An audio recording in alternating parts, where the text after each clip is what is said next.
Hi guys, welcome to another maths tutorial brought to you by Direct Tutoring. Today we're going to have a look at multiplying out brackets. So there are three possible scenarios when you multiply out brackets. You can multiply brackets with a common factor. You can have two brackets in which each bracket has two terms, or you can have two brackets whereby one of the brackets has two terms and the other one has three terms. And each of these scenarios have a slightly different process to solve them. So we'll take a look at an example of each and then followed by a problem solving question. So if we look at multiplying out a single bracket, then it's asking us to multiply out the brackets and collect the like terms for 3 bracket x plus 5 plus 4 bracket 2x minus 3. So I'm going to colour code the 3 and the 4 because the 3 is going to times the x and the 5, and then the 4 is going to times the 2x and the minus 3, which will look something like this. So we get the 3x plus 15, that came from this bracket, and the 8x minus 12 came from this bracket. And then if we collect the like terms, which means we combine all the x's and then all the numbers, we get 11x plus 3. So then if we take a look at multiplying a double bracket with two terms in each, then we have to use what's known as FOIL. Now FOIL stands for firsts, which is the first term of each bracket will multiply together. So that's where we get 3x squared, 3x times x. O stands for outers, so the outer two terms, multiply them together, so 3x times 4 is 12x.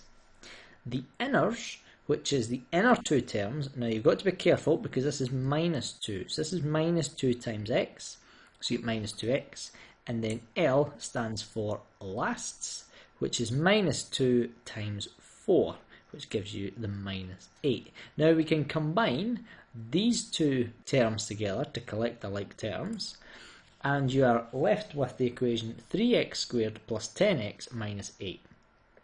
And this is a quadratic equation. We have subsequent videos which go into the details of how to solve quadratic equations, and I will insert the link to that in the description. And then the final example is a double bracket which one of them has three terms. Now you can't use FOIL in this case because one of the brackets has three terms. FOIL only works if it's two brackets with two terms.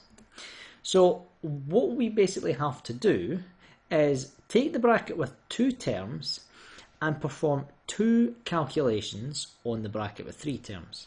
So it's going to be the first term in the smaller bracket times by everything inside the bigger bracket.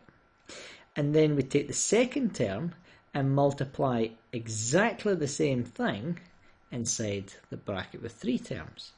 So it'll look something like this. So you get x times 3x squared, 3x cubed, 2x times x, 2x squared, and minus 4 times x minus 4x. And then it's the exact same thing for here, except you are multiplying by 2. Now, we have to collect the like terms, so we have to collect the x cubed, which we only have one of them, so the 3x cubed stays the same. Then we have 2x squared plus 6x squared, so we can combine them, and that gives us 8x squared. Now we have minus 4x and plus 4x, so they'll cancel each other out and they'll disappear. And then the minus 8, there's nothing else to combine, so it's just left with minus 8. So that's how you would solve each of the three different scenarios. Now, a slightly different kind of question, one that you could maybe expect in the exam, is it says find the equation of the area of the rectangle. Now, usually the area of a rectangle is given in fixed numbers, so maybe this was 10 and this was 2. However, this is going to be an algebraic expression for the area of the rectangle. i.e. if the value of x changes, the area of the rectangle is going to change. So the first mark comes from simply knowing the area of a rectangle equation. So it's the length times the breadth. So this is the length and this is the breadth. Or you can call it height as well, it doesn't matter. So if we substitute these values in, we get 3x plus 2 times x plus 4. Now because this is two brackets with two terms timesing each other, we can use FOIL. So it'll be the firsts, the outers, the inners and the lasts. However, this time we've just separated them individually. So it's like the first terms, the outer terms, the inner terms and the lasts. So we can do 3x times x, 3x squared, 3x times 4 is 12x, 2x times x is 2x, and 2 times 4 is 8. And then if we tidy this up, our area equation is 3x squared plus 14x plus 8. And that's how you would go about solving that kind of question there. It may ask you then to sub in values of x, which you would just replace the x with a given value and you could get the exact area value. But in this case, it is just asking for the equation. Thanks for watching. Please don't forget to like and subscribe to our channel and leave any comments in the comment section below for any video requests. And we'll see you in the next video.